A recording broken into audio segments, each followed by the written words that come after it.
Laura, 18 años, hija única. Pinta, ríe, quiere, lee, corre, cocina. Todo parece ir bien hasta que la atrapan los hilos que la llevan a una mala costumbre, convertida en un vicio, que va tejiendo hilos alrededor suya sigilosamente, atrapándola en un laberinto del cual parece no haber salida.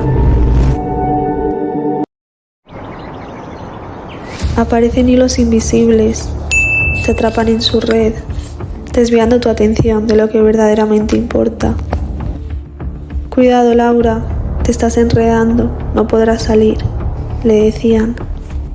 Has cambiado la realidad, sumergiéndote en un mundo lleno de apariencias.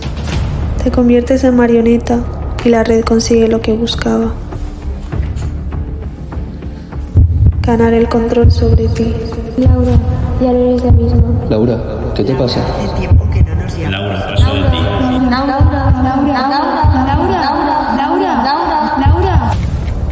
No es el final.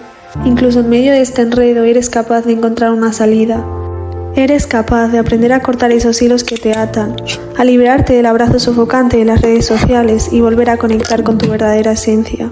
Eres capaz de levantar la mirada de la pantalla y revivir de nuevo. Eres capaz de volver a ser tú.